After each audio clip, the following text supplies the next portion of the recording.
Hello YouTube, and don't worry, I know it's not Christmas, even though I've got Christmas lights in front of me. It is indeed February. Yeah, so these are some lights I made ages ago. These were tungsten lights I converted to LED. The interesting thing is, that was working.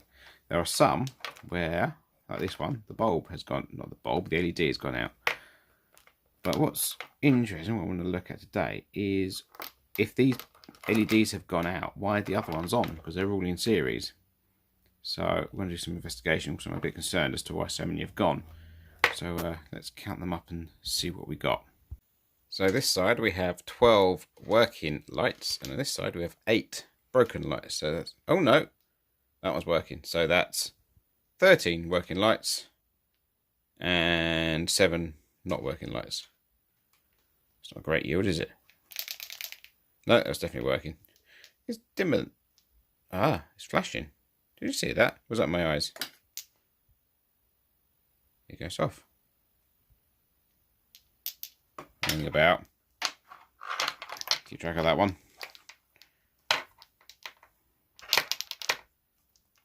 Why is that not working? Why is it coming and going? Let's pull the cap off.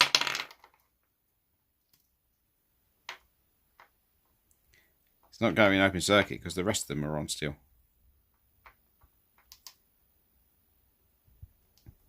How bizarre.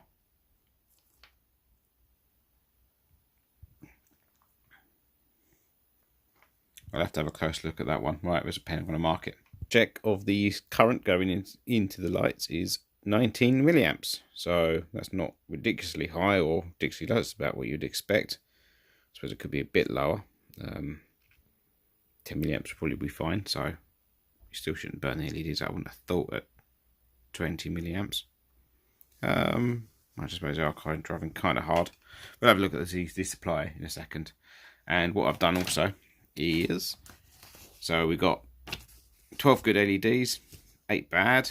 If we assume a voltage drop of about 3 volts per LED, so 36 volts dropped across the good ones, 24 across the bad ones if they're not short. So we should expect 50 volts, 60 volts across all the supplies. So we're going to measure the supply voltage because it's a capacitive dropper supply. And if we get in 60 volts, then we know the LEDs are still there, they're just not lit.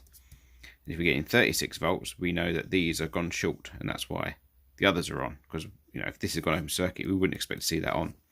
So let's measure. One of my specially, I dropped it. One of my specially converted plugs that's been made out of a phone charger, which is a crap board inside. So you buy some cheap phone chargers, ones where you can take the case apart, and then you put your own circuit boards in, because you don't want to use the board that comes with this because they're crap. And it's speedy, so it must be good. Right, 3 screws, let's take them out. And this is one of my very early. What is going on out there? Sounds like the world's falling apart. Anyway, bit of wind. Anyway, what was I? I've forgotten. This is one of my very early not prototype, because it's actually given to somebody, boards that use a capacitive dropper. So you've got the dropper capacitor there, and that is a 300 microfarad, 400 volt jobby, in-less limiting resistor, bridge rectifier, output capacitor, which is very small. Probably could do have been a bit of a bigger capacitor. So, and on the back here, there's a screw.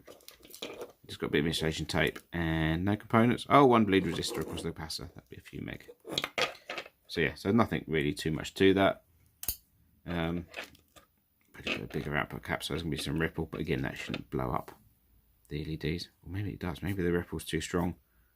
Anyway, we can measure across that cap and see what the voltage is.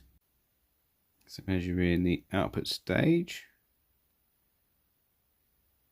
33 volts. So that is going to be close to our 36 volts for good LEDs and the bad LEDs being shorted. So that's interesting. So all the LEDs are failed short. How bizarre. Why have they done that? Let's take an LED out and measure it. So LED out the holder, and this string is now on and powered. And you can see all the lights are off. So that would have to be short in order to turn the lights on. So yeah, these LEDs have failed short. Got the LED hooked up to a meter now, and resistance is measuring 255 ohms. And voltage drop is 0.255. It should be about it should be about 3-ish volts, 2 volts minimum. So yeah, that's not right.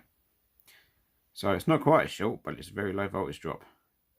I'm just going to reverse the polarity and see what it does that way around, because it should be open.